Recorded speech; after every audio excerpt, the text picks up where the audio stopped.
Night, night.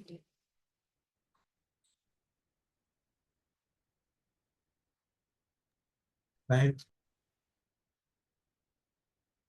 Hi, good night. Give me a second, team. Oops.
Hi, good evening, everyone.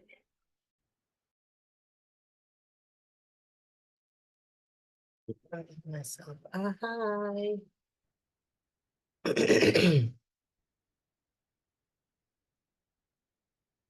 Mhm, mhm.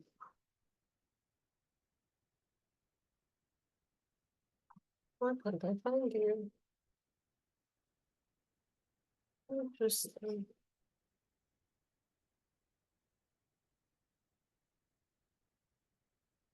Okay.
Amanda, can you hear me? A thought just came to my mind. In fact, I thought about it last night and then it slipped me until now. Is it possible to duplicate the first slide that we shared, the one that says welcome, will begin shortly, and just put it right after, but take off the "will begin shortly," because I realized yesterday when we had started, and Tamoy was doing her intro, we didn't have another slide to put up, and it would have been good to have one that didn't say "we'll begin shortly" since we had started. Let me know if it would be possible or if the thought just came to me. So take off will begin shortly. So Essentially. create a second one that doesn't have that, so we can just skip to that one when she starts doing the intro. Oh, okay, cool. Hold Yeah. on, hold on.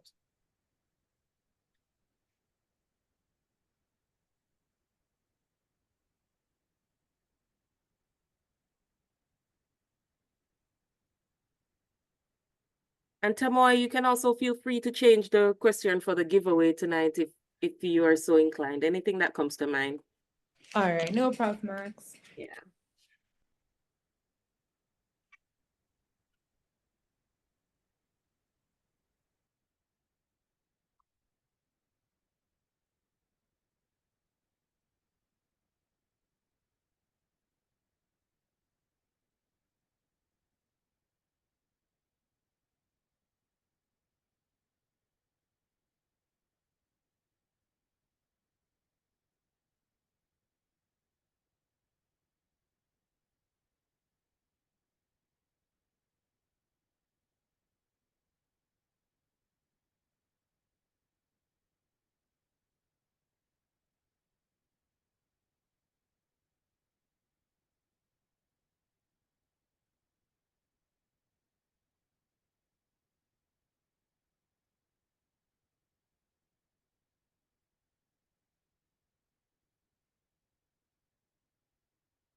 Hi, good night, guys. I'm so sorry.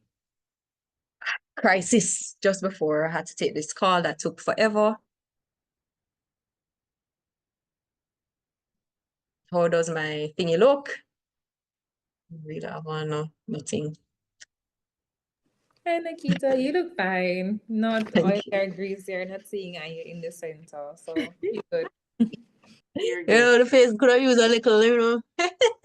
It's not showing. Oh, Lord. Sure, all right. I see Naomi in. Is everything, you know, I'm not sure. I wasn't hearing what was happening either. Are we Yeah, good? from our end, we're good to go. Yeah, we should let her in so she can test. Alrighty. I don't see Christopherson. Well, he's the second presenter. I suspect Mhm. he'll come after. Hi, good night, Naomi. Welcome, Hi, welcome. Nikita. How are you? I'm good. We're so excited to have you. Okay, great. I'm not Oh, on until you 7:15, correct? yes, and you look good. Okay. Your camera looks well positioned. Yeah, Okay. we can All hear right, you clearly. great. Are you using a So slide? I am. Okay, so we'll give So I you just need to have access to share. Definitely. Right. You're now a co-host. Perfect. Okay, good stuff. All right, great. that's So I my have my presentation ready and should be good to go. All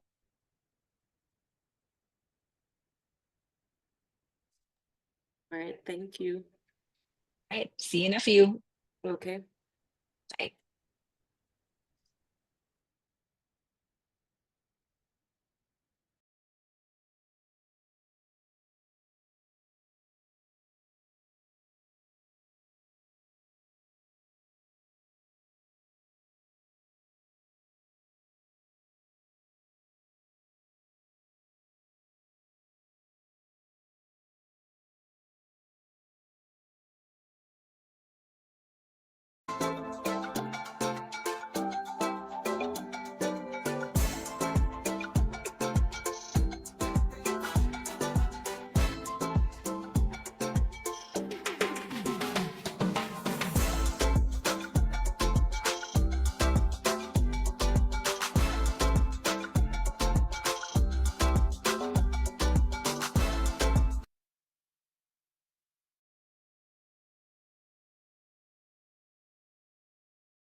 So want to do the same thing like last night, start letting people in, putting up the screen, Amanda, and then seven what, 10 or 15 we start? I'd say 7:10. Okay, Mhm. yeah. All right, so now you can start letting them in now, Gregory.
Alrighty, we are ready to begin.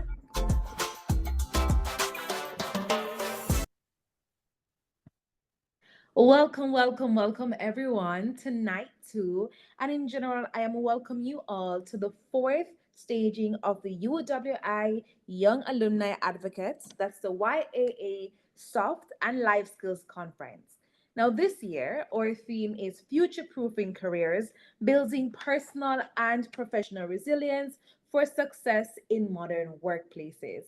And we will be exploring this through four thematic areas.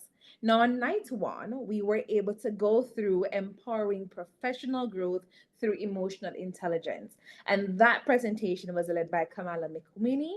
And then we had another presentation by Jeremy Nairn, where we spoke about enhancing collaboration in a multi generational workforce. But tonight, different settings, different speakers, but same dynamic energy. And we're going to be deep diving in leveraging our online platforms to enhance personal and professional presence, which is going to be led by Naomi Garrick, the PR chick, and maximizing career opportunities through effective use of recruitment tools, which will be led by Christopherson Nunez, also known as the Career Doc. No, they'll be doing that, but my job simply is to be here to guide the proceedings. My name is Tomoy Campbell, and it is my pleasure to be huddled here on Zoomland with all of you. Before we get into the meat of the matter, I want you to please let me know in the chat where you're joining us from. It could be Jamaica, it could be Dubai, it could be St. Kitts and Nevis. I want to see the chat going on, telling me where you're joining us from. And also, if you were here with us for night one, just special recognition for those persons who happened to join us yesterday. And if you happen to be here now, stars for you. But please let us know where you're joining us from. Now, tonight promises to be nothing short of engaging and informative information, just pocket sized just for you. And this conference is specially curated with you in mind and for your benefit. So I will tell you, if you need your mother, your father, the rat, the cat, anybody to come on, please share the link with them so that they can be here and benefit from what promises to be an engaging event.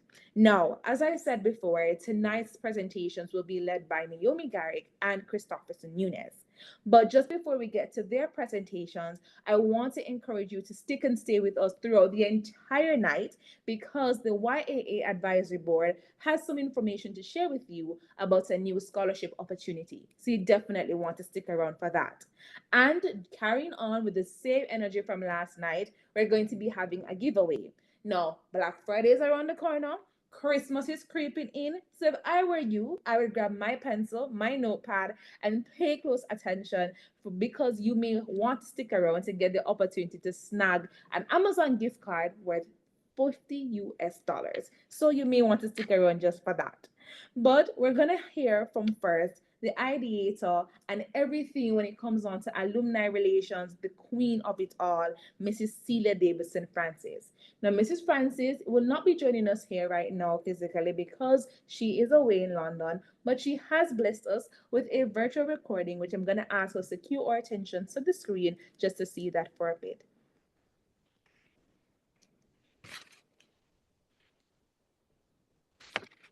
Special greetings to all.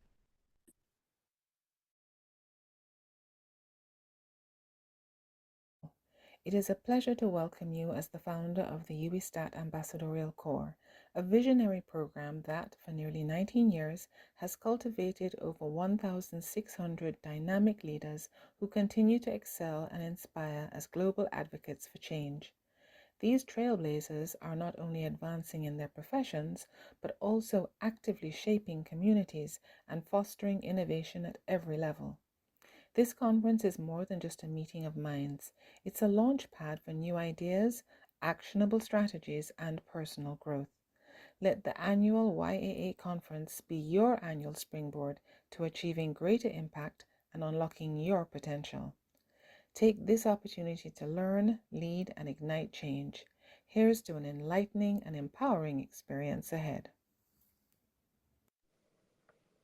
That was Mrs. Celia Davidson Francis, founder and regional director, UWI Start, Ambassadorial Corps, and Young Alumni Advocates, and literally the queen of everything alumni relations. I'm taking just a small opportunity to recognize those in the chat. I'm seeing persons from Trinidad. Rochelle, she said she missed last night, but Rochelle, we're glad that you're here now.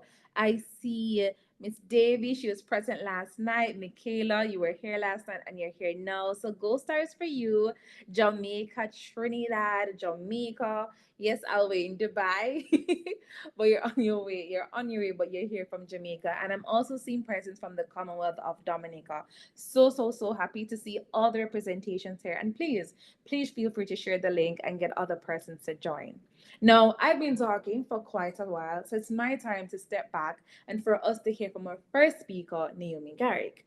But I do not have the privilege of introducing her. That privilege will be vested in Mr. Shamar Wedderburn, who is a part of the YAA Advisory Board. And so, Shamar, I'm going to hand over to you now to please make welcome our very first speaker, Naomi Garrick. So, Shamar, the floor is yours. Thank you so much, Tamoy. And you're right, we definitely have an incredible speaker up first. Miss Naomi Garrick is a renowned expert, everyone, in personal branding and executive presence. With over 20 years of experience as an author, international speaker, PR practitioner, and entrepreneur. As the founder and CEO of Garrick Communications Limited, a boutique PR agency in Jamaica, Naomi has helped over 100 brands and individuals amplify their public persona and extend their influence. She's a certified reputation champion and a leadership contributor for Entrepreneur Magazine. But Naomi is very much a sought-after coach who specializes in leadership development and communication strategies. Many might not know she has achievements that include being a Vital Voice Growth Fellow. She's a Scotiabank Vision Achiever. All of us know that program, everybody, fantastic. And she's a semi-finalist for the EY Entrepreneur of the Year in 2023. Naomi's impactful work inspires leaders. I'm inspired reading it to refine their executive presence and achieve professional success. Naomi, the floor is yours. Let us, everyone, please help her make her welcome. I hope I see everything in the chat. But here we go, Naomi Garrick. Thank you so much, Shamar. I'm very excited to be here presenting tonight. Thank you for the lovely introduction. I am going to start by just sharing my screen. But hi to everyone in the chat.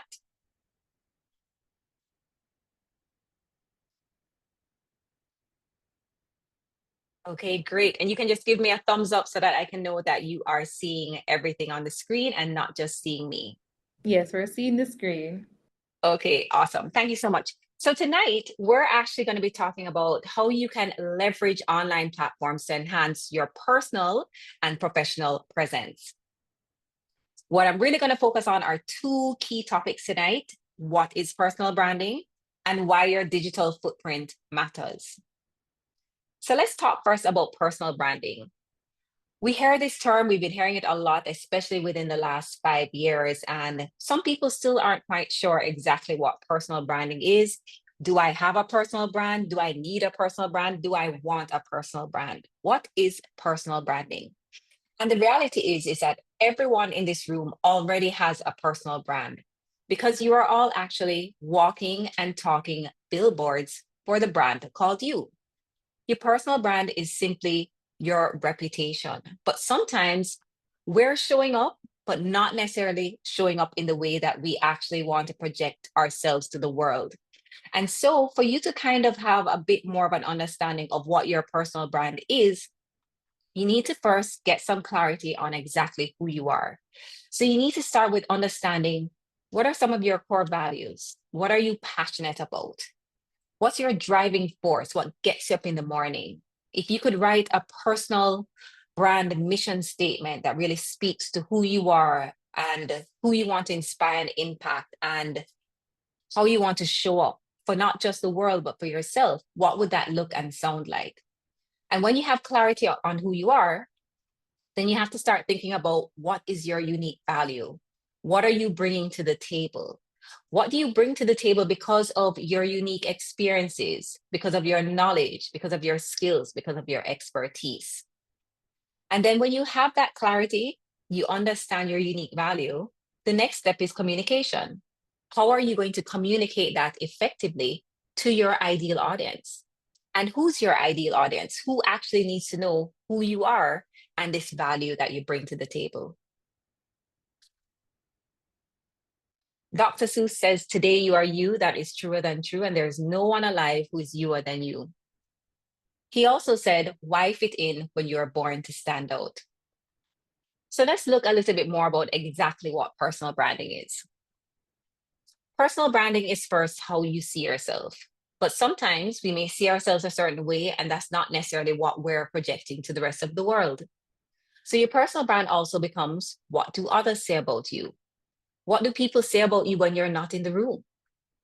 It's a thing that you want to be known for. So when someone hears your name or they Google you online, what are those words or that key word or phrase that you always want to be associated with you and your brand and who you are and the value that you're bringing? It's about how you want people to feel when they interact and engage with you. Are people going to feel excited or delighted when you walk through the door? Or do they feel disappointed and maybe not so sure? So we have to be aware of how we are projecting ourselves to others and how people feel when we interact and engage with them. It's about solving a unique problem because of your seek. So your skills, experience, education, and knowledge. No one in the world does what you do the way that you do it. So even graduating from university, you all graduate, you may graduate with a class of 70 individuals that graduate with the same exact degree. When you go to apply for a job, a similar job, maybe even the same job, what else are you going to say in that interview that's going to allow you to stand out, that's going to allow you to differentiate, that's going to allow you to show something different that's of value that maybe one of your peers does not have. And that's because of your own unique experiences and your own expertise, the way that you see things, the way that you process and analyze things, because of your unique story. That's what's going to allow you to stand out and support the degree that you have acquired. So you have to be very aware of what's your story and what are the things that you can actually bring to the table that actually showcase your unique value. More importantly, your personal brand has also become what Google has to say about you. What comes up for you in an online search? And why that's so important is because people interact with you, engage with you, they want to learn more about you. And before, we would use a lot of word of mouth. So you may call a friend, you may ask somebody else to get information or insight about this person. But we don't have to do that anymore. We actually go to our devices, we do a quick Google search.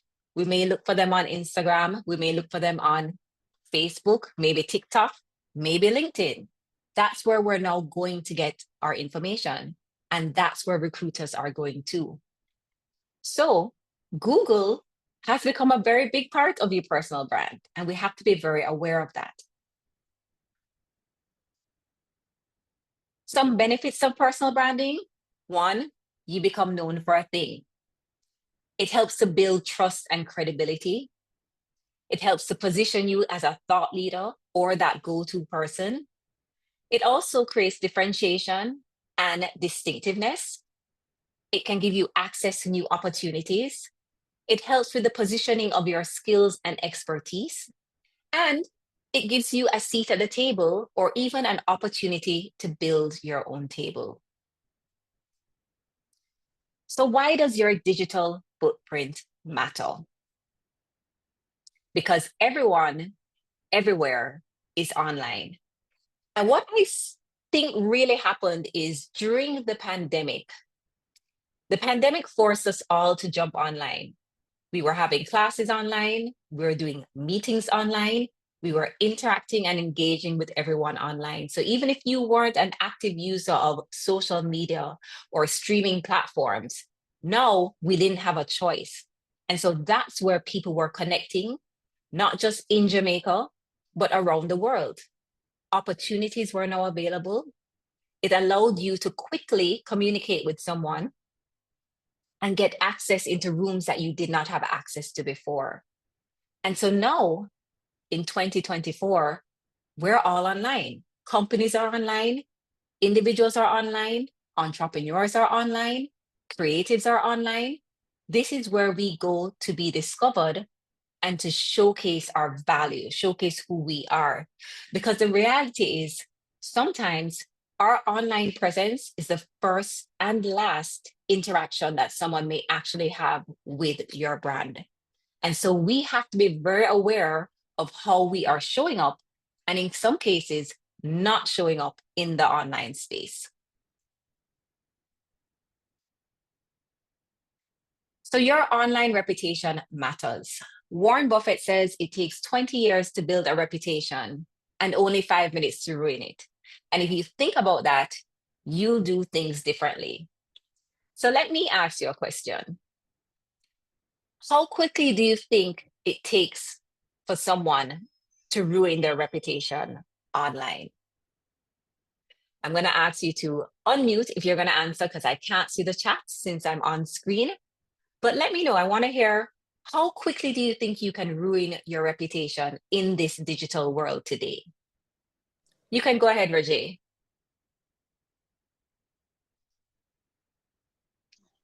I would say, well, good afternoon, Good first of all. afternoon. Yes, I would say in less than a second. In less than a second. Anyone else? Persons are You see, responding in the chat, Naomi. I am looking. I'm in the chat now. I see Okay. one post, 1 minute. That's exactly it. So literally with the snap of a finger in seconds, right? And sometimes it's not actually just what you post. Sometimes it's what you share. It's what you comment on. It's what you like. Something as simple as you putting that heart on a social media post that says that you like this post. That's it. Because guess what? Let's say the post is something that is not very favorable to the general public, right? And then we're scrolling, I'm scrolling, and I happen to see that little heart with your name beside it that you liked it. It makes me take a minute, a pause, and maybe like, I wonder why this person would actually like this post.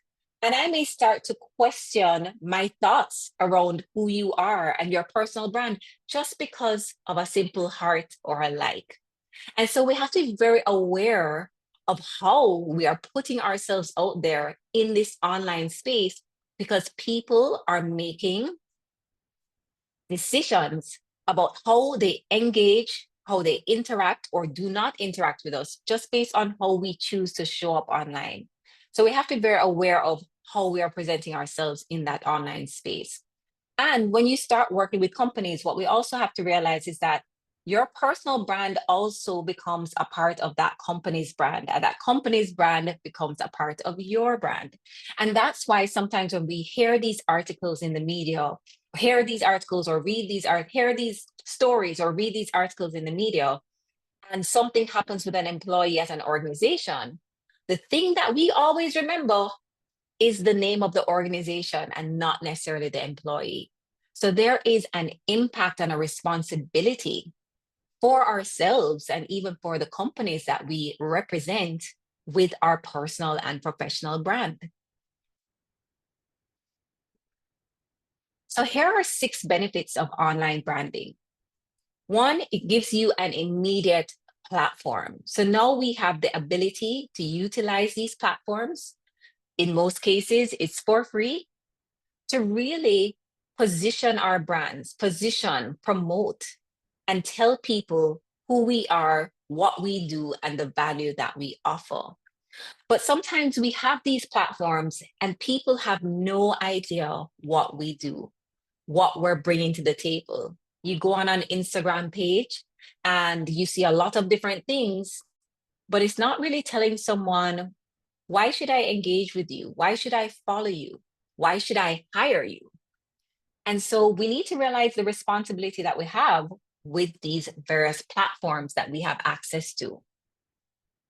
Your online brand also gives you access. It means brand amplification. So again, for the first time in a really long time, by one post that we post right here in Jamaica can also be shared around the world in seconds. So we get reach, right? It expands your reach and your audience. And, one of the examples I like to share is I understand the importance of online branding, but like many of you, I was very busy and didn't really have the time to do the same things that I would recommend to my clients. So making sure that my LinkedIn page is updated and I'm posting content frequently and I'm engaging and commenting and liking and sharing. But when we had the pandemic, it really kind of just slowed us all down. So I had time. And I started taking my time and revisiting the LinkedIn platform, which I'm going to speak a bit more about shortly. And I started showing up on the page, making sure that my profile picture was updated, making sure my profile was updated in general, and not using it like an online resume holder, which is what a lot of people still do with LinkedIn.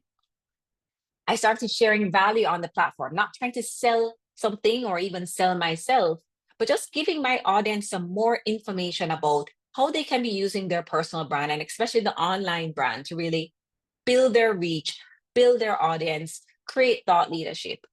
And even though at the beginning, my audience was mainly a Jamaican audience, again, because you're online, you have access to the world, I started being approached by companies and individuals from all around the world, as far as Australia, asking me to either do a virtual workshop or do a virtual keynote or do a presentation or do a training for their company or for their teams online. These people have no interaction with me other than through what they see me sharing on LinkedIn and what they would find in an online search. So what that did for me during that period was it really opened up my eyes to the opportunities that were available to me just by showing up and showing up in the right way, utilizing these platforms to really showcase and provide value. And that opened up doors to many opportunities. To this day, and LinkedIn gives you a lot of opportunities to really showcase your expertise and knowledge, and they provide you with all the tools to do that. It builds trust and credibility. It creates an opportunity for collaboration, and it allows you to be Googleable. So it creates an opportunity for searchability. So someone should be able to search for your name and the right things come up for you. But what do we start with? I recommend starting with an online search. And so I like to be a little interactive in my sessions. So I'm going to ask you all if you could just take out your phone and just do a quick online search, right? Just your first name and last name. And then let me know in the chat, what are the platforms that show up for you first when you do that online search? And while you're doing that search, I'm just going to share some stats with you. Only 5% of people look past the first page of Google. And if you think about yourself, when you're doing an online search, you don't go to page 2 or 3 or 4. You actually probably don't even get past the first post. Maybe you'll go to post number 2, maybe 3. But many of us do not go past page 1 on Google. So that tells you you need to be very aware of what's showing up for you on your page 1 of Google. There are also over 1 billion users on LinkedIn. LinkedIn is a top professional platform with over 1 billion members, over 67 million companies from 200 countries and regions worldwide. Every minute, 7 people are hired on LinkedIn. 73% of companies consider LinkedIn the most effective site for finding qualified candidates. And 95% of businesses use social media in their recruiting process. So are we really seeing how important and impactful having a strong online presence is in today's society? So I'm looking in the chat and I'm seeing, okay, so Alwyn says Instagram comes up first. Michaela is LinkedIn. Tamoy is LinkedIn. Nakita, company page, then LinkedIn, then Instagram. Raquel says LinkedIn only. And the reason why LinkedIn comes up for most people, LinkedIn actually either comes up as the first search result or in the top 5 because LinkedIn is such a heavily optimized online platform. So whether you post every day or you don't post at all on LinkedIn, your LinkedIn is still going to come up. So that means that maybe we need to start with updating our LinkedIn profile first, if this is what is definitely going to show up for your online brand. You have to be able to define your brand. So we're doing the online audit first, right? So we're looking to see what's showing up for us. Are our profiles updated? Do we have an updated headshot? Does our headline statement actually truly represent who you are today? Does it showcase the value that you're bringing to the table? Is it showcasing the thing that you want to be known for in your industry or in your field? And so you have to be able to define your brand so that when you're updating these online platforms and profiles, it's relevant to exactly how you want to be positioned in the eyes of your ideal audience, which could be within your organization, it could be for an outside company, it could be for an international company, it could be for your ideal audience, which could also be customers and clients. But you have to first know, what is your brand? What do you want to be known for is the big question. You have to create a great headline statement or a one-liner. Donald Miller from the Story brand says, our one-liner is like our hit song, and we need to say it over and over until even our customers have memorized and started repeating it to their friends. So what is your one-liner? It's time to start thinking about that. You'll see I have an example of my LinkedIn profile, just the headline statement here on the screen. And you'll notice for me, I want to be known as the PR chick, right? So you see PR chick beside my name on any platform that I'm on, because that's what I want to be known for. But I also want to be known as a personal branding coach and trainer for executives and entrepreneurs. But because LinkedIn has such a diverse audience, I don't want to just leave it at personal branding coach and trainer. So I leave that at the top because that's the thing I want to be known for in this space. But I also add the other things that I want to be known for: a PR consultant, a professional brand builder, an author, a speaker, an entrepreneur.com contributor on personal branding. You'll also notice that underneath my headline statement, LinkedIn has given me a top personal branding voice badge. I think my screen just paused. Let me see, resume. Let me know if you're still seeing me here. We're still seeing you. Okay, awesome. Let me just check something in my settings so that doesn't happen again. Okay, great. Sorry about that. So you'll see that there's a top personal branding voice because LinkedIn rewards their users that post content consistently that's relevant to their field of expertise. So they actually have a program called Community Voice that identifies individuals on the platform that may talk very consistently about a particular topic. And they invite you to be a top voice in that area. And what that means is that you are contributing to articles around your area of expertise. In my case, is personal branding, commenting on different posts or articles that LinkedIn actually generates. And depending on the amount that you post, how many people actually engage with that post, LinkedIn actually presents you with this badge, which also tells others that you are an expert or a leader in this area. So there are a lot of opportunities for you to use a platform like LinkedIn to really build your brand and present yourself as a thought leader and not just somewhere to post your resume. You have to update your online profiles and bios. Your profile is usually the first impression that someone will have of your brand online. And sometimes we have multiple platforms that we're on, and they all look very different. Some of them, you have pictures that are not reflective of who you are today, or they may not be professional pictures or a headshot, right? Still seeing some selfies in these online profiles on LinkedIn, which is a professional platform. You have to ensure that your headline statement is updated. So you'll see on Instagram, it's slightly different for me because you have less space here. And so again, it's helping professionals to build more purposeful and profitable brands. Hashtag personal branding coach, speaker, author. So it still ties back to all those things that I want to be known for. And so you have to ensure that if you are going to be online, and as we saw when you did your own mini brand audit online, all these platforms are available for others to see. A lot of people think that because your profile may be private, that people don't have access to it.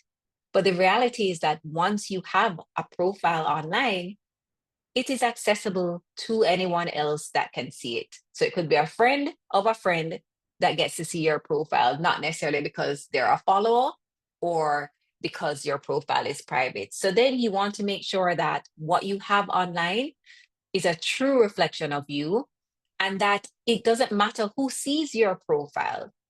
And as you saw in one of the stats, in today's job market, companies are going to check your social media platforms. And they're doing it because they want to ensure that this individual that created this amazing cover letter and resume is actually the person that they're seeing online. And that it is also a good fit for the culture of the company. And so what happens a lot is we have these online profiles, but then we show up in person as somebody else. So we have to make sure that you are showing up in an authentic way, both in the online space and when you show up in person, so that we're not confusing individuals, right? We're showing up with our best selves and again, presenting our value.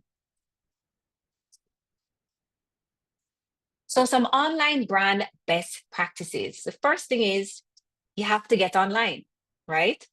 Some of us are still afraid to go on the online space. We don't trust it, which I understand.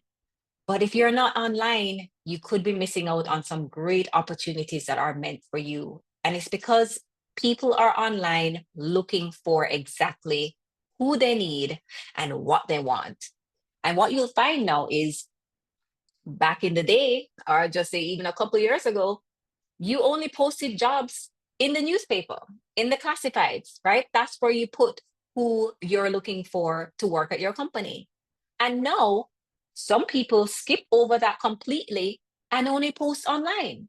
And I'll give an example. We recently put out a post about some positions that were available at Garrett Communications. We only posted on Instagram and LinkedIn. And we received over 130 applications for these posts. This is just online, and this was just within maybe a week and a half. So you need to get online, and you need to ensure that when you're online, you are showing up in a way that is truly reflective of the brand that you want to position to the world. Get some updated headshots. Look at your headshots and make sure that they represent who you are today. Dress for the job that you want, not the job that you have, right? So look professional, look clean, look put together. Just show up in the right way. Update your online profiles. Ensure that what you have on LinkedIn is the same thing that you have on your Instagram or any other professional platforms that you may use that really showcase who you are. Be very mindful of what you are sharing online, what you are posting online, what you are commenting online, those voice notes that you may share, videos that you may share. You don't know where these things are going to end up sometimes. Who is watching, who is looking, and who is sharing. So just be very aware of how you are putting your brand out in the online space and what you're actually contributing to, because it can have a negative impact in some cases on your personal and professional brand. Do regular online audits, right? Just like what we did a while ago. Check to see what's showing up in an online search for you, because I guarantee you, you're meeting people, you are applying for jobs, and individuals, recruiters, they are going to Google you as well. So you should at least know what's showing up. Look for the things that maybe you're not okay with, right? Maybe a friend posted you and tagged you in something, a photo that's not flattering. Get them to untag you. Maybe you need to go through your own social media posts and do a social media cleanse. We don't remember what we posted last year. We may not even remember what we posted 2 weeks ago, much less 3 years ago or 5 years ago. But it's still online for the world to have access to. And we change and we're growing with our brand. So who we were 5 years ago may not be who we are today, but that content is still available for everyone to see. So do a social media cleanse and do regular online audits so that you are aware of what's showing up for you online. Set Google alerts for your name. So I have Google alerts for my name because I want to be the first to know if something new is out in the online world about me, whether it's good or bad. It gives me an opportunity to be ahead of a situation if it's something that's not in my favor. So you need to set alerts for your name. Post, like, comment, and share. So you want to be able to connect with your audience. You want to showcase value. You want to be a part of the community, right? So people can start seeing you as a thought leader. Be authentic. Be consistent. So you don't want to show up today and then we don't hear from you for another year, or we don't hear from you for another 3 months. So be consistent with what you're sharing, especially if you're trying to position yourself as a thought leader in your industry. Remember, if it's online, it's not private. Show up with your value. Don't post, share, and like content that could negatively impact your brand. Showcase always that thing that you want to be known for. Get on LinkedIn.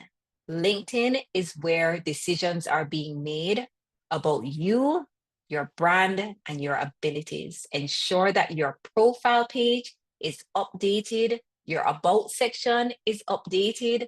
I've done meetings with many professionals that didn't realize that there actually was an about me section on LinkedIn. So it's just blank. So ensure that you have a headshot that's from the bust up that shows you looking professional. Your about me section is complete. I think a lot of us focus straight on the education section and experience, and we forget that we need to tell people who we are. We don't even know if people are going to scroll all the way down to see what our experience is or see what our education is. But they're going to see your headline statement, they're going to see your photo, and they're going to see that paragraph in the about me section. So make sure it's really reflective of this brand that you've created and the value that you want to deliver. Get on LinkedIn. So some key takeaways. Your personal brand is also what Google says about you. Always be mindful of your digital footprint. Do an online brand audit and update your online platforms. Get on LinkedIn and start positioning your brand. And your reputation in the digital space impacts career opportunities. Thank you. Thank you, Naomi. Can I get some reactions? Can I get some virtual claps? Listen, listen. Okay, I'm seeing Alwyn putting them up. Naomi, it is always a pleasure hearing you speak. And Alwyn has like 5 different. different reactions. Giselle is clapping. Alvin said, well, Michaela is clapping as well. Please keep them coming. And remember, this is now your opportunity to come on the microphone, to perhaps put it in the chat or raise your hand, and we'll acknowledge you for you to ask Naomi a couple questions, just to maybe want to share something that was a takeaway for you. While you're Thank thinking, you, everyone. I'm seeing the claps. I'm seeing the fire. I'm seeing hands up. I'm seeing party hats, hearts, all the things. Thank you. Naomi, we have 2 hands so far. We have Michaela and Okay. Nafisa. Michaela can unmute and pose your question to Naomi. Hi, everybody. Good evening. Can you hear me? Yes. Okay. First of all, thank you so much for that presentation. It was excellent. Thank My you. question is, okay, I totally agree with like getting on LinkedIn, positioning yourself. But what if you're not like a social media person? Like you're not really on Instagram, like will that negatively impact you if you're not Nope. like on Twitter or anything? So I'm not on Twitter. I have a Twitter account just because I want to be a part of the conversation when I need to be. but I'm not actively on Twitter. I'm on TikTok, but I really just scroll on TikTok, but I'm there. So I do have a profile on all of these platforms because I want to know if something comes up about me or a client, I can be a part of that conversation and I'm aware. But no, you don't have to be on every platform. You don't have to be on Instagram posting, but for a professional, you definitely need to be on LinkedIn, right? And to be on LinkedIn, you do not have to post every day. And that's why my main thing is to ensure that you have an updated profile page on LinkedIn. So even if you're not ready to contribute yet, because you're still trying to figure out exactly how you want to position yourself or what are the topics that you want to be seen as a go-to person or potential thought leader or contribute to, you still want to make sure that at least your profile page is updated and it's a reflection of where you are today, right? So that's where I would start. You don't have to be someone that is actively on social media every day or posting every day. I mean, for many people, it's not something that they enjoy to do at all. Even professionals, it's not their thing. They don't have the time, but we do spend time on LinkedIn. Alrighty, I hope that answered your question, Michaela. Okay, she said, okay, thank you. Okay. And then Alwyn. Thanks, Naomi. Always great. Thanks, Nikito. As an observer of TikTok, because I'm not on TikTok, because it's an actual viable income earner for young people in particular, and hearing how the other platforms are utilized, my concern and questions and just how do we navigate or recommend, how would you recommend navigating posting on TikTok, because it's not necessarily professional.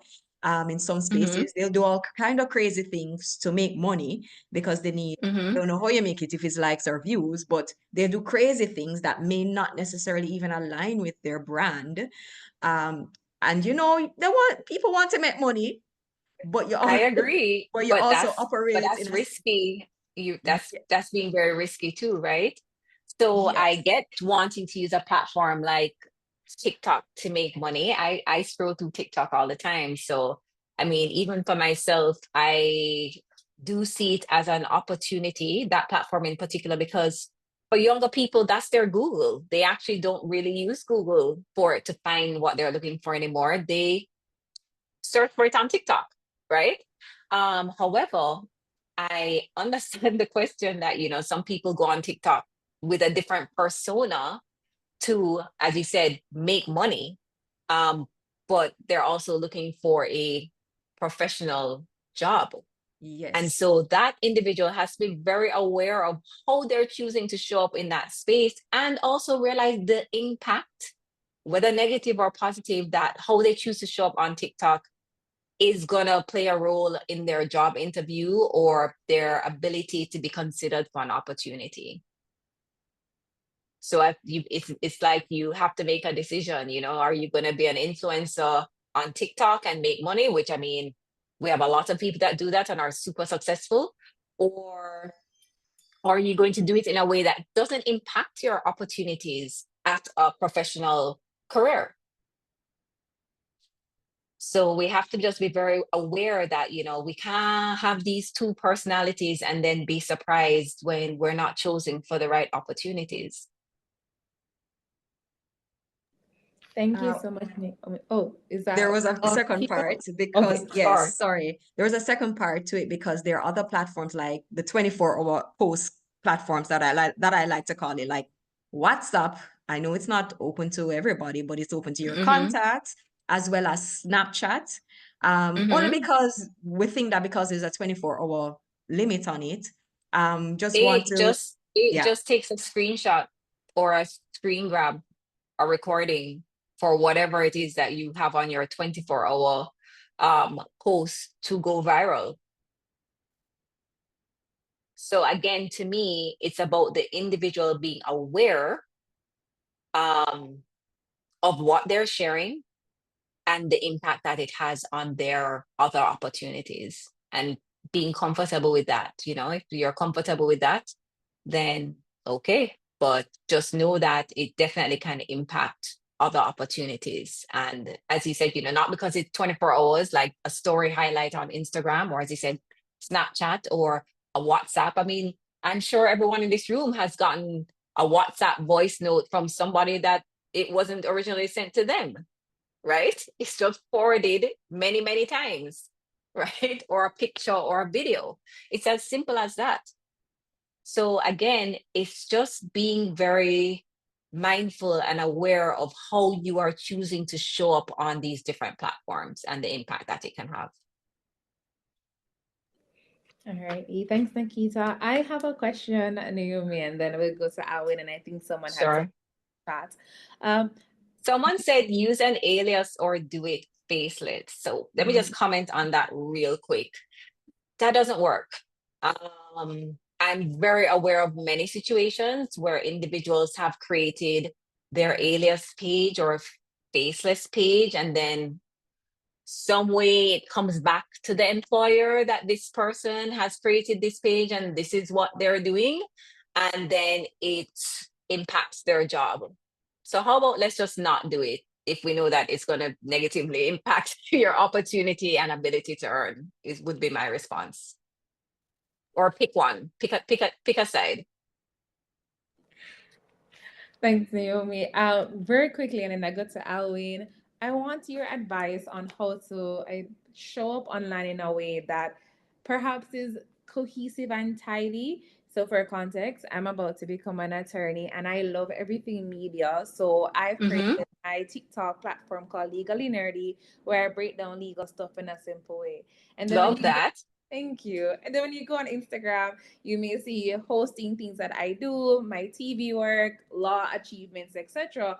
But at the same time, I kind of think that that's a little bit all over the place. There's law stuff, media stuff, and then if I go out on a trip with friends, I'm also posting that on the one page as well.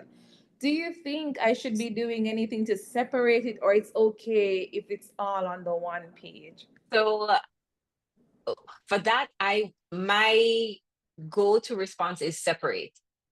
And I'll tell you why. So I have a Naomi Garrett page, which is my personal page, but it's open.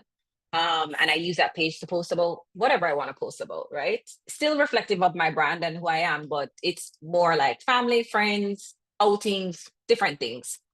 But I also have a PR chick page, which is really focused on personal branding. Because what I found was even though my personal page had more followers, people weren't following me on that page for information about personal branding. So I would notice that if I posted something about personal branding, the likes, the comments, the shares, they weren't great.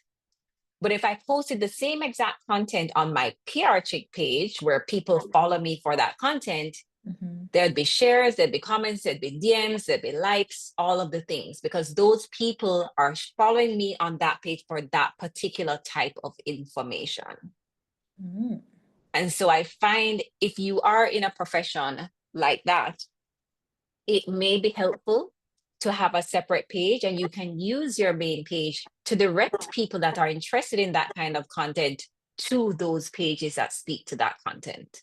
So that's what I did. So when I created the new page, I announced it on my main page, and people that were interested in that migrated to the PR chick page. And I still use it today if I'm doing something special and may do a temporary post on my Naomi Garrett page just to bring attention to it and then either archive it or so that people can go over to PR Chick. Oh, So it does help with the separation, because what you don't want to do is confuse your audience either. Today you talk about media, tomorrow you talk about law, then 3 days later I'm seeing you on a beach trip, right? Yes. And especially for the field that you're in, you want to definitely have a professional demeanor too. Thank you, Naomi. I'm writing all of this down, but I don't want to take up all the time, so I'm going to go to I know Al. Alwyn had a question. Yes. All right, pleasant night, everyone. Good night. Wow, you are absolutely stunning. Wow. Thank you. Thank you for the amazing presentation, first of all. So let me just like if if it's only one thing that was so profound about everything is LinkedIn. And I guess somebody else Yeah. already asked the question and you touched a bit on it. But what I was initially going to ask was, like, what about the other platforms? What if LinkedIn is just something that you're not necessarily all that comfortable doing, even though you said you don't have to post often? What if it is that you want to focus on something else, and push your brand through that other platform? Well, you heard Tamoy talk about, how she utilizes TikTok to, you said it was legally, what's the name of it, Tamoy? Legally. nerdy. Legally nerdy, right? I mean, I have thought many times about creating PR chic personal branding content. I'm just not there yet. But there's a massive opportunity on that platform too. But you have to know your audience. So who are you speaking to and where are they online? So one, I think as a professional, having an updated LinkedIn profile is just standard, right? Again, because there are opportunities. What you notice on LinkedIn is that people are constantly searching for people like you. Even if you're not currently looking for a job, I have so many colleagues that get approached on a weekly, monthly basis for jobs that they did not even apply for, because people are using different keywords to look for exactly who they want. And these options come up with all these people. So if you're not on the platform, you're not even in the game. You're not an option.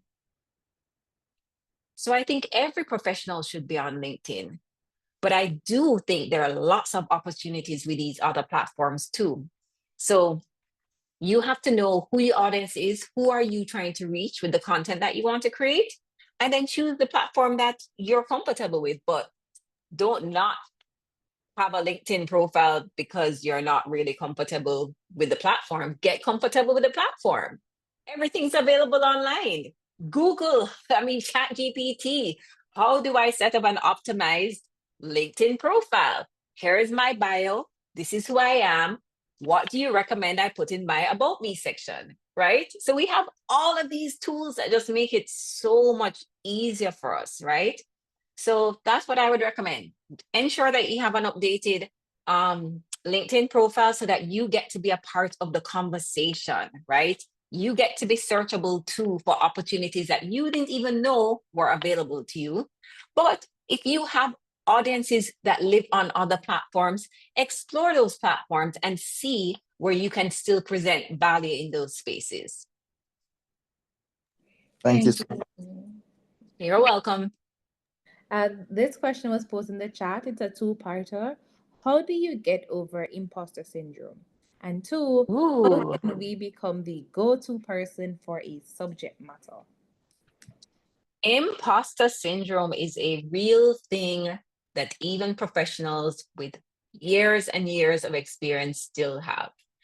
I am definitely someone that I wouldn't use the word suffered from imposter syndrome, but it was a big thing for me, especially because I did not end up graduating, even though I had completed my 4 years at UAA and UTech doing a degree in hotel and tourism management. I didn't end up graduating with my degree because I couldn't pass statistics and mathematics.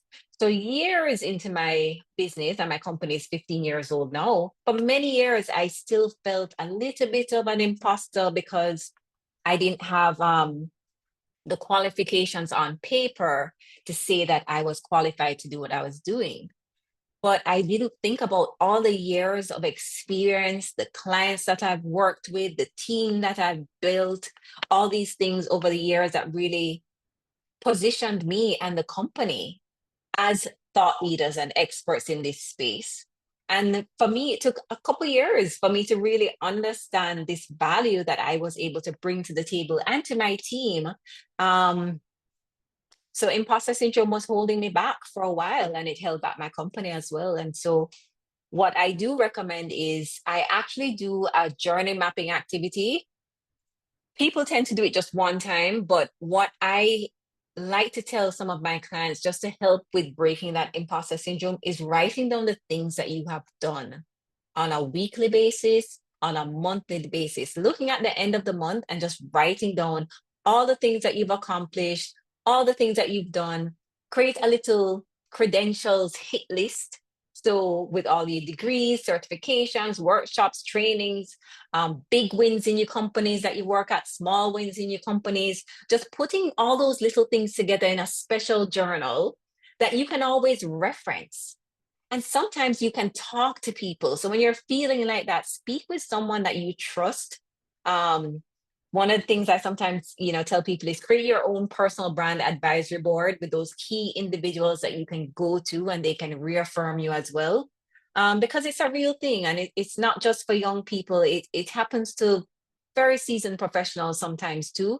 And sometimes you just need to be reminded of your greatness, and then also looking to see what are ways that you can also improve on who you are today, and how else can you add more value to yourself and your brand.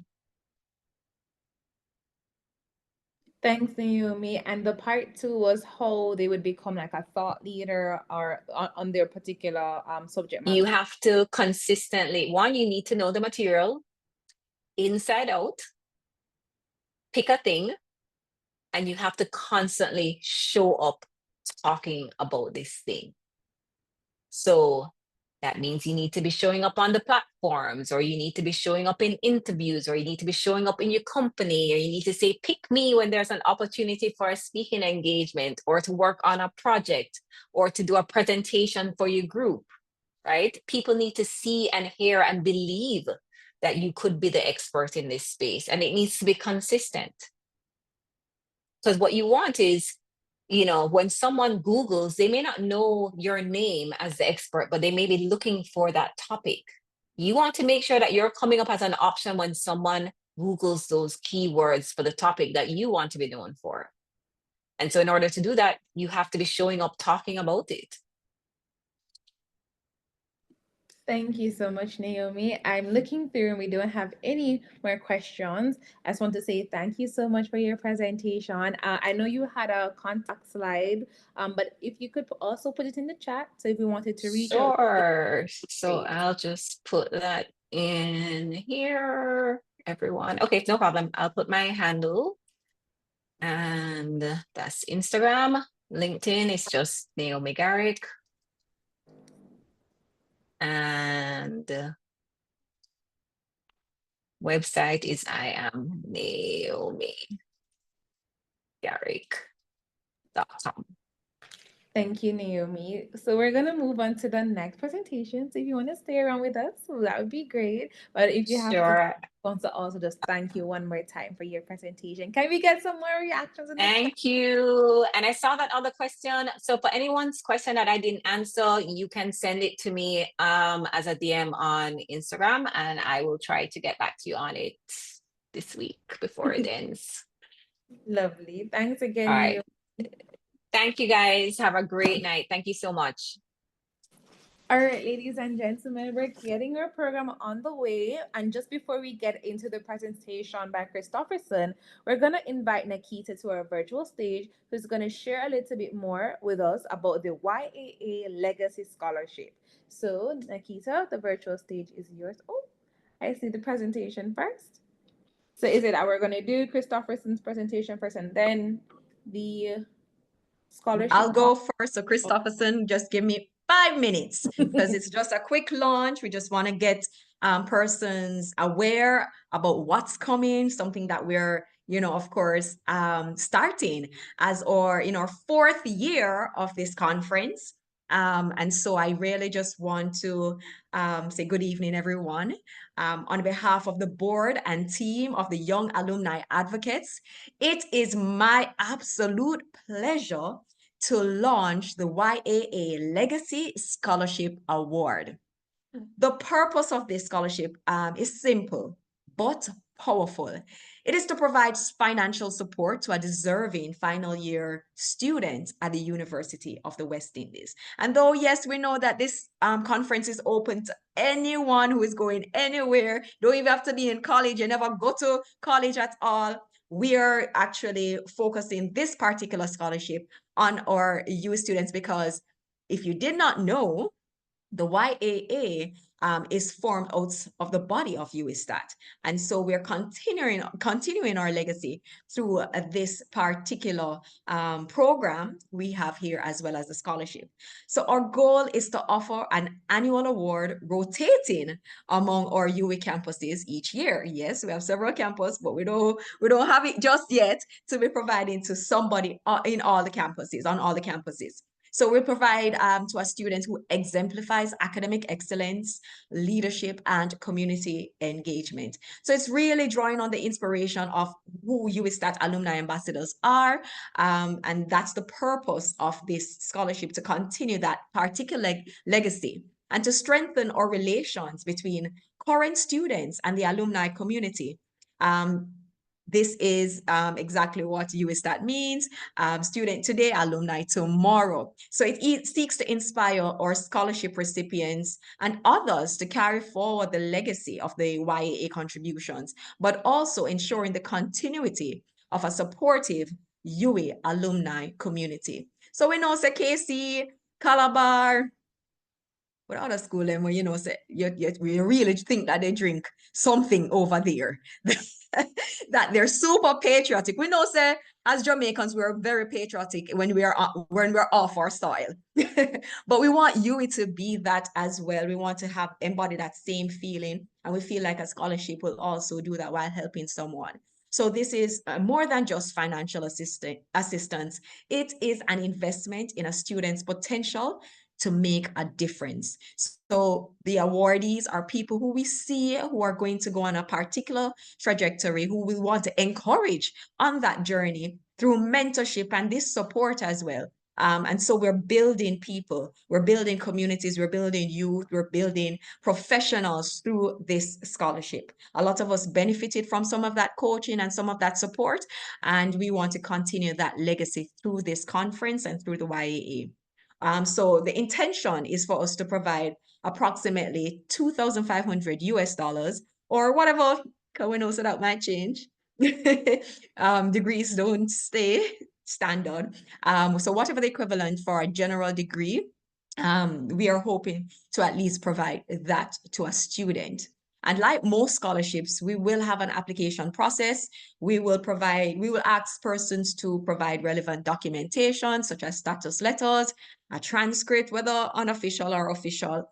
Want to hear from them, want to hear through an interview and through an essay, why are they deserving of this? And of course, we want references, because at the end of the day, we want to verify and validate that these persons are credible, who they say they are, and we want to ensure that whoever we're entrusting this fund will use it very well. And so in the upcoming months, of course, you will hear more about it. It is our intention to have our first recipient be awarded next year. So I'm already putting it out in the atmosphere, manifesting already. The first recipient will receive it around this time. And we want persons to come on board to contribute, but also to champion the cause. Just to spread the word, people who we know who can contribute, etc., etc. Of course, telling people when it's time to apply that, hey, you fit this particular model.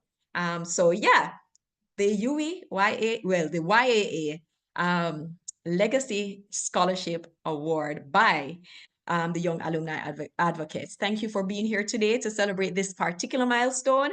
And together, through this conference, through this scholarship, we will continue to make this legacy one to remember. So thank you, everyone. Thank you so much, Nakita. I hope you're all energized and ready to go for our next presentation, but please be able to support in any way that you possibly can. Now, it's time to hear from Christopherson Eunice, the career doc, who's going to talk to us all about career, recruitment, how does that look now in a 2024 context. But just to give the introduction to who he is, I'm going to invite Vanessa to our virtual stage to do that, and then we can get into the presentation. So Vanessa, the virtual stage is yours.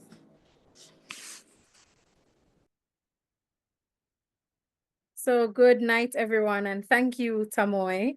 I've been having a fantastic time, and I'm very excited for the launch of the YAA scholarship. Now for our last speaker of this wonderful conference, Christopherson Nunes. Christopherson Nunes is the founder of jobcheckup.com, an inclusive job platform dedicated to supporting job seekers with daily job vacancies, career advice, and innovative AI tools to enhance the job search process. With a passion for empowering individuals in their career journeys, Christopherson has created a platform that equips job seekers with resources to navigate the modern job market effectively. Over his career, Christopherson has impacted over 2,000 job seekers in their career transitions and has collaborated with over 20 companies locally and internationally on job market consultancy, talent management, and innovative workforce solutions.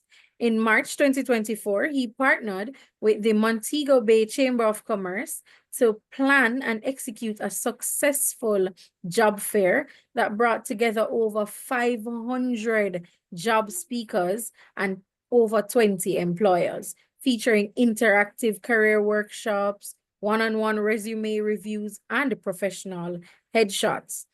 And Miss Garrick told us how important a professional headshot is, right? Recently selected for the prestigious 2025 Young Leaders of America's Initiative Fellowship Program, he is recognized for his forward-thinking and effective approaches in the career consultancy space. He has been honored with commendations such as Creative Business Cup and a nomination for the Prime Minister's Youth Award for Excellence. As a public speaker and mentor, Christopherson continues to inspire others to reach their full potential in their professional endeavors. So in virtual land, or as our host likes to call it, Zoom land, help me welcome our final speaker for the 2024 Soft and Life Skill Conference, Christopherson Nunes.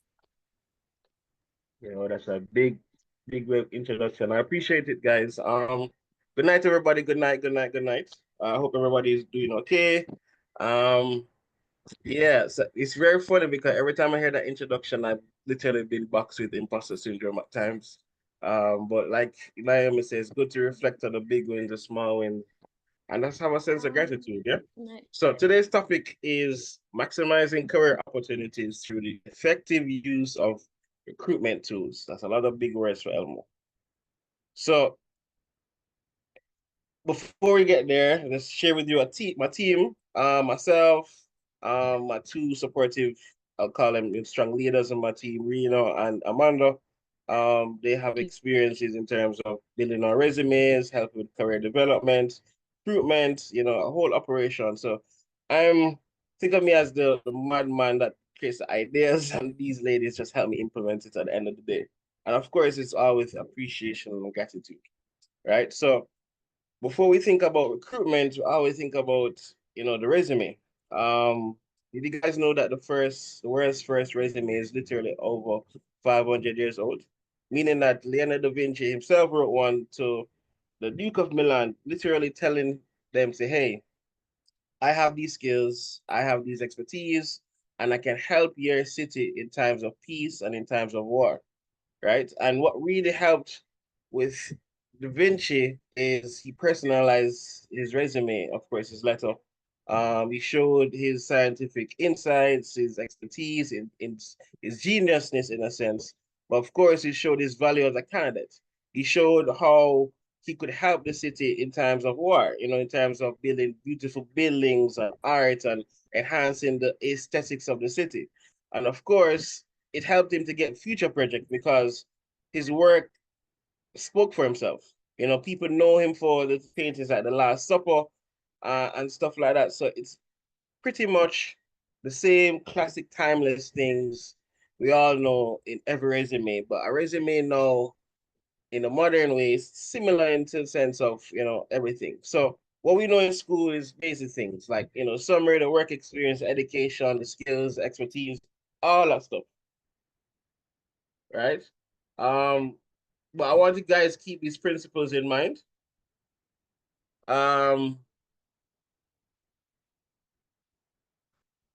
Right? So keep these principles in mind because it's going to help with the rest of the presentation. So the timeless resume essentials are crucial, meaning that no matter where you are, and of course, Naomi spoke about them earlier in some way, shape, or form, right?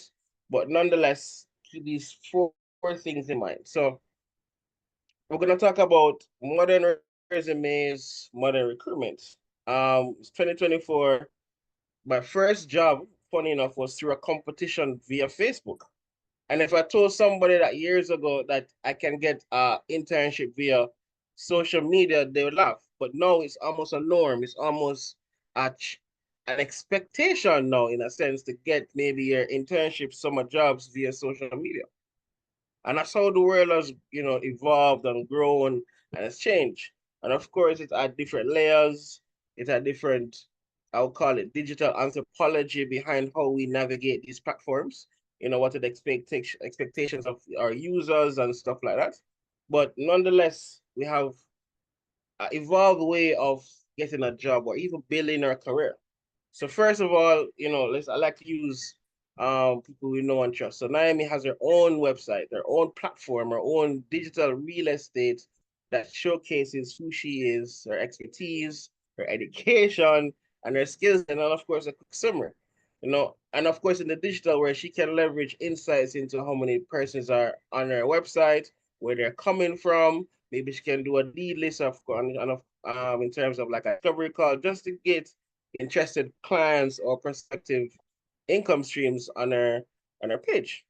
So in the modern way, you can have your own resume, you can have your own digital real estate, right? People like to cross-pollinate in a sense, having your own, and of course, going on a much higher traffic website to drive traffic back to your page. So it's all, digital marketing at the end of the day, but it's good to have your own digital real estate in a modern resume. Next, I like this resume. It's called Bobby Leonard, and his resume is literally a game.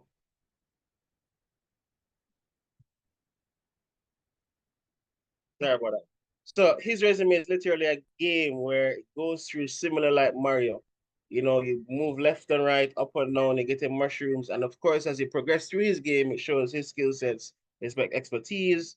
And it's pretty cool, and it also shows his expertise in software development and game design, right? So you have to be niche, you have to be specialized. Of course, you want to think creative, you want to think out of the box, or what I call being a purple cow. And how you want to, I would say, stand out in the job markets, and of course, in ways of how people use recruitment tools. I like this one, and it becomes a similar story with our own personal way. So this guy, said most resumes end up in the trash, mine in your belly. And it's very interesting because persons may have, or let's say hiring managers may have a lot of time on their plate in terms of, a lot of things on their plate in terms of looking for an next best talent, managing the work culture of a company, onboarding new employees. So they may not have time to go through each resume as detailed as possible. But what's really great is this kind of breaks the mold of a pattern, kind of gets their attention. And of course, it makes them know who you are.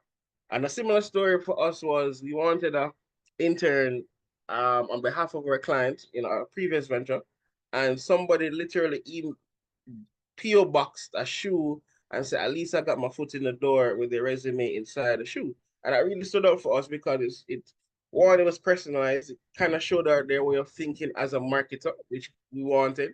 And of course, we brought them in for an interview. So most times, as we spoke about, everybody may have the same degree, but you always want to think about how you want to stand out at the end of the day. So we have Barbie, who's a very accomplished career woman. Barbie is, the president of the United States. She's a game developer. She's a pizza chef. She's everything under the sun in terms of her capabilities, and of how she packages that is, of course, maybe creatively, maybe showing her personality through almost a contemporary of resume.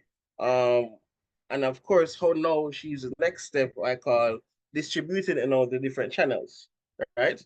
So if you're anybody in the Jamaican or Caribbean region, you might have used this platform, Caribbean Jobs, right? So Caribbean Jobs is #1 platform in terms of opportunities across the Caribbean, whether locally, whether do the presentation, sir. Sorry about that. Whether Caribbean wise in terms of locally, whether into travel, anything at all in terms of opportunity, because they have that high SEO ranking. Chances are you must know it if you're job seeking as a Caribbean individual. Next thing we always know about is LinkedIn. So now we spoke about LinkedIn and its complex, intricate ways of standing out, building a personal brand, and even just having your information updated and ready despite you not using it every day. LinkedIn is I call it a colossal of a platform because it caters to job seekers, employers, recruiters, educational institutes, and so much more. So it's a whole marketplace in terms of professionals. People get hired through LinkedIn all the time, whether through local opportunities, whether through internationally. And of course, it's a great way just to keep abreast of what's going on professionally, right? Flex Jobs is now not like LinkedIn because it charges their users, which is job seekers, to get access to their database of opportunities, right? So different recruitment platforms have their different value. So these guys promise that they vet all the jobs, they're compliant, there are no scams, and of course, what they compensate for that is you have to pay to access our database of remote jobs. So not every platform is the same. Some of them act as a pool of opportunities that are paid gateways you have to get access to. But at the end of the day, you still have to show up in terms of your documents, in terms of your portfolio, and your resume. Then you have these opportunities that not like Caribbean Jobs, not like Flex Jobs, but they post from time to time scholarships, fellowships, grant opportunities, maybe travel opportunities based off alignment to some youth politics. And these are opportunities that are pulled together from different regions of the world, whether through the US, South America, even the Caribbean, even China, all over. It's a crowdsourced platform, and of course it's free to the user. So they act as a board just for persons to find different opportunities, especially for youth, right? Then you have a very niche board if you're looking into teaching, or not a teacher, but going into Japan to work. So let's say you want to entry level or pivot into a whole new region. Chances are countries like Japan are have popular job boards to recruit English teachers. Also, they have opportunities for persons who are already established in the region already, right? So this means companies can hire you across the board depending on where they want to find you.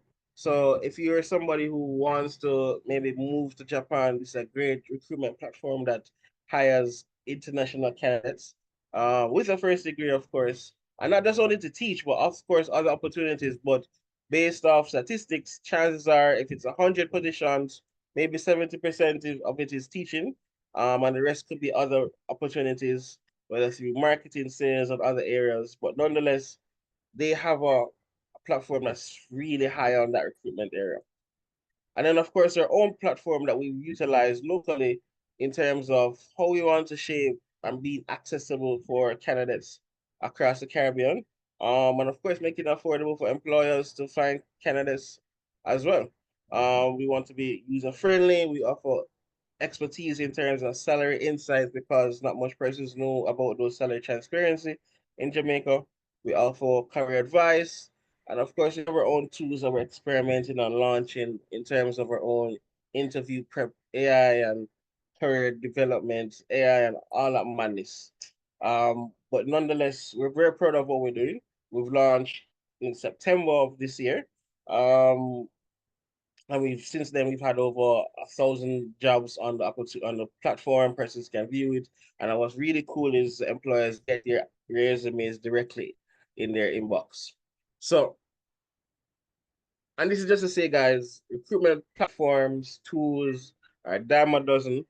You could use a few, we could use many, but at the end of the day, you have to be strategic. You have to be almost pencil focused in terms of what you want to. But nothing is wrong with casting a wide net and see what bites. But at the end of the day, it's really good to go back to the drawing board and be very specific about what you want to do with your career, right? So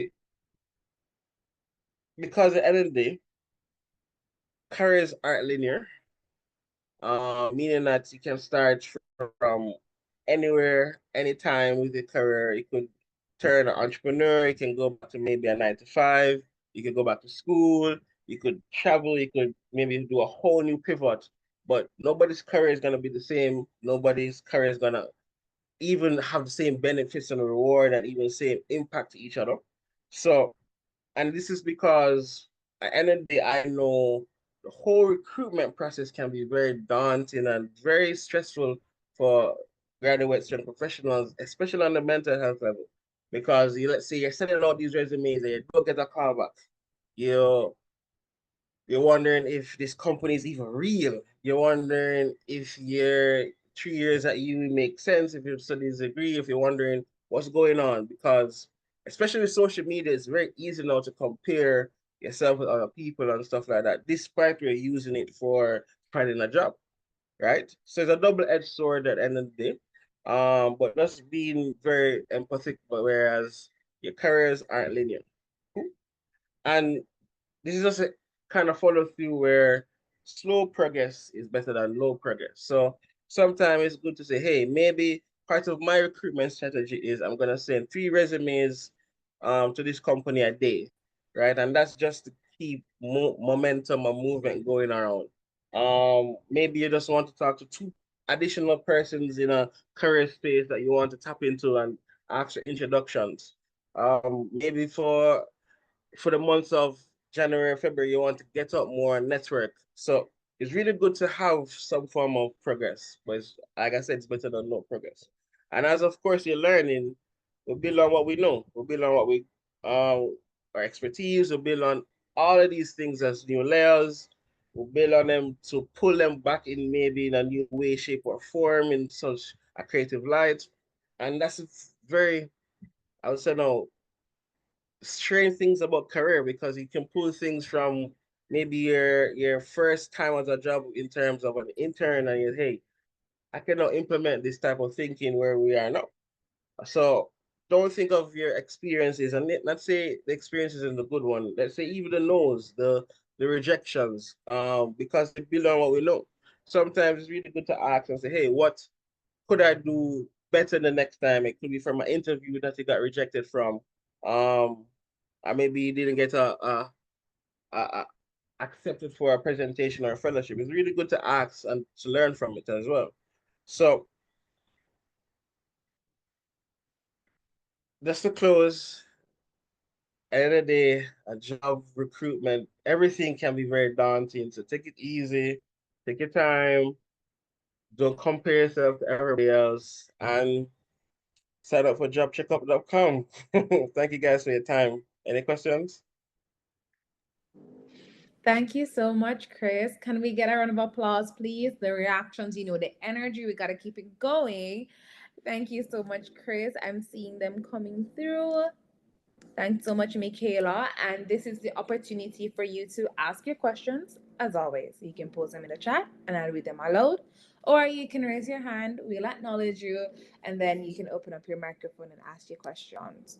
What I personally really loved about the presentation, Chris, is just how, especially at the end, you're really reassuring us that this is a very daunting process, but we'll get through it, or to give ourselves some grace, but also the ability to ask for feedback when we can to see how it is that we could improve going forward. And I thought that was really something that was of value to note. And Nikita is saying that great resources, and Alwyn is also sharing some positive comments as well. Please, everyone, if you have any questions, this is your time to shine. I'm just reading through the comments. Very helpful presentation. All right. All right, I'm not seeing any questions in the chat, nor am I seeing any raised hands. So I take it that the presentation was so thorough, clear. Okay, loving the presentation that perhaps we don't have any questions to ask. So Chris, I don't see any questions. So I just want to say thank you so much for your time and the effort that you put into your presentation, but also just how really clear and concise it was, and really encouraging us, and also highlighting some of the resources, because I didn't know about FlexiJob and the other software applications that I could utilize in order to gain further opportunities. So thank you so much. I was combing through. All right, clear, concise, and effective presentation. Amazing presentation. We have a question now. Would you recommend adding an image to a resume? It depends, of course, on the context, right? So, let's say you're doing a creative marketing resume or something with a portfolio, why not add a picture, right? But let's say you're going something where conservative resumes are more preferred, it's preferred not to have a picture on it. So it really depends on the context, of course, of where you're sending the resume. Thanks so much, Chris. I have a personal question. Would you recommend having two resumes for context? I am about to be a lawyer, so I have my legal experience and then I have my media related experience. I try to put them all on the one resume, but I kind of try to section it off. But I can imagine applying to a law firm, telling you that I'm an event host may not be what I want to lead with. So do you recommend having, I guess, a separate resume, or maybe creating a portfolio for the media related things, and then just having my standard resume that showcases the legal experience? What's your take on that? So big down string up outside, but yes, yeah, definitely. So I agree. It's good to have a very niche, separate portfolios, resume, just to speak or direct in terms of where you want to go, and who you want to communicate with, right? So yeah, just to answer the question, it's very plain and simple, because it's almost dishing out their preference of what they want to receive in terms of who you are. Sometimes it's really good to mix and merge it depending on the context of where you're applying. But like I said, it's really good to know your audience then, in that sense, to say, hey, maybe these guys don't need to know about my internship as a babysitter, or when I did different things in terms of that doesn't align at all. But if it have some form of alignment, add it. If it doesn't, get rid of it. Thanks so much, Chris.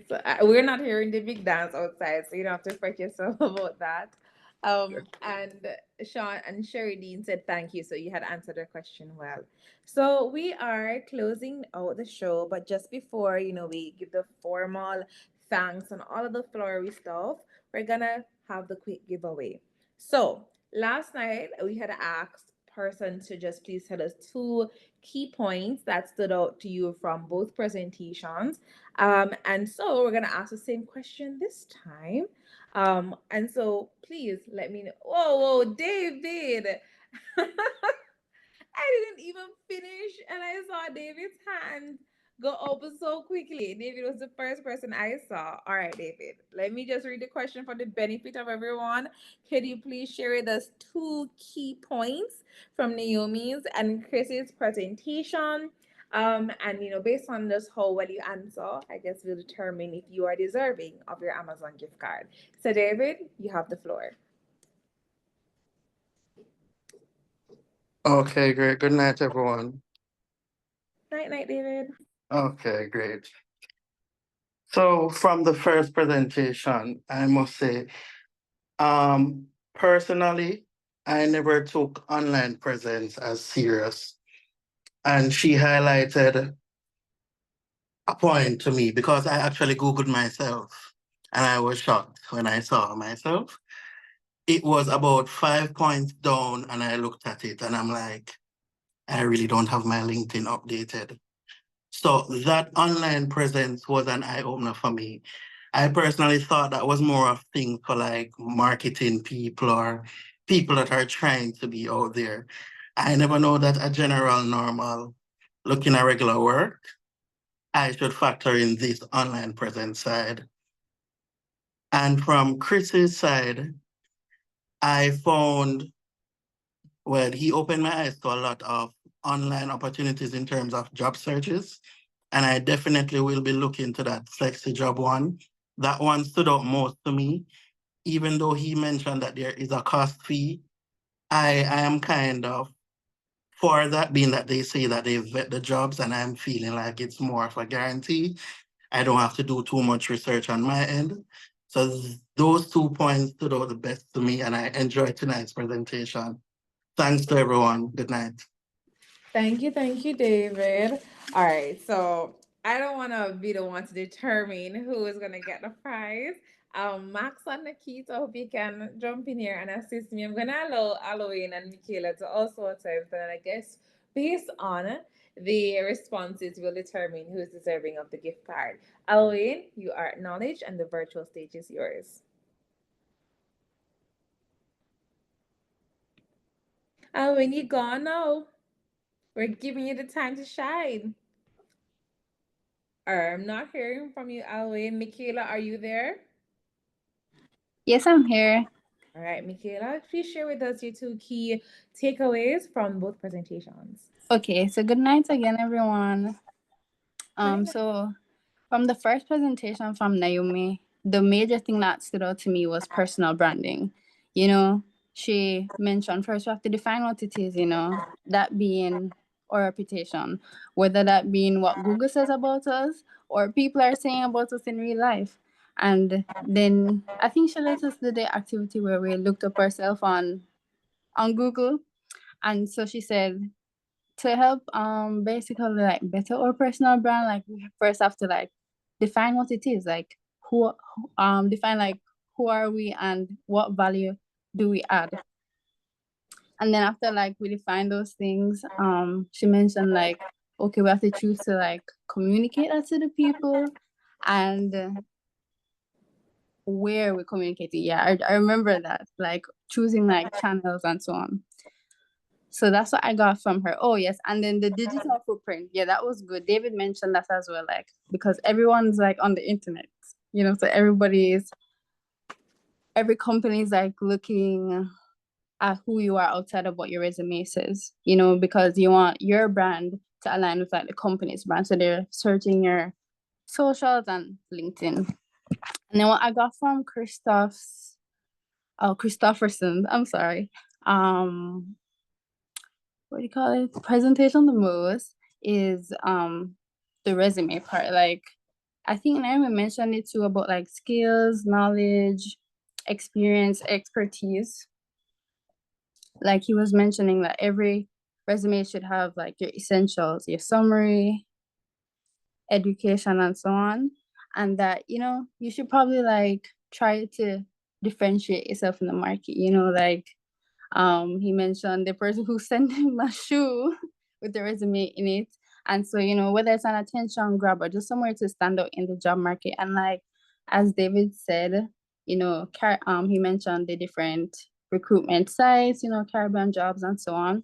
And to be honest, this is me personally just saying thank you so much for his presentation, because as a recent grad myself, it's rough. So like slow progress is still progress. So thank you so much. That's all I have, guys. Yes, I do have slow Wi-Fi. I'm telling you.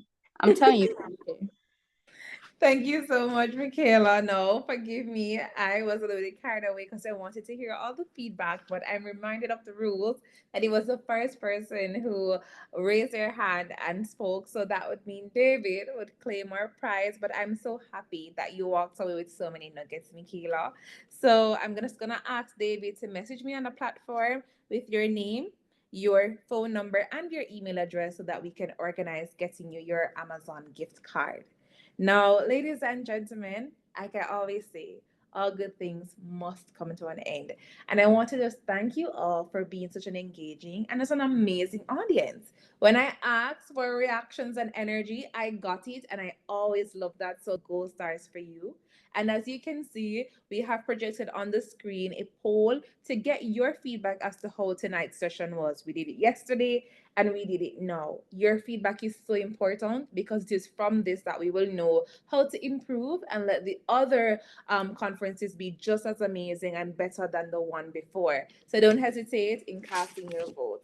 I want to extend thanks and appreciation to our speakers tonight. We had Naomi Garrick, our PR chick, and Christopherson Nunez, our career doc, who shared their insights, their expertise, but packaged it in such a way that we were not bored to sleep, but we had so many questions and we walked away with so many nuggets. Yesterday, we also benefited from Jermaine Nears and Kamala McWinney's presentation, and so we also thank them.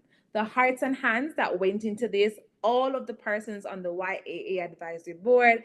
I don't want to call names to leave out anybody, but from Nikita, Max, and the entire team coming together to craft this.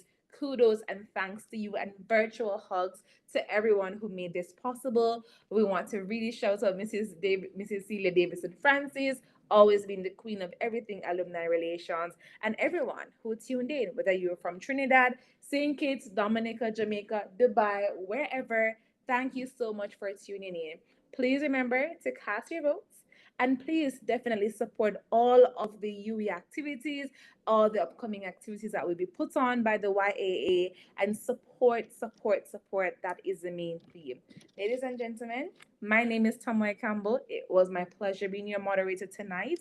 I want to wish you all the best in your endeavors, and love and light to you wherever you may go. Just before you log off, please remember to cast your votes, and the conference has officially come to an end. Thank you so much and have a great night.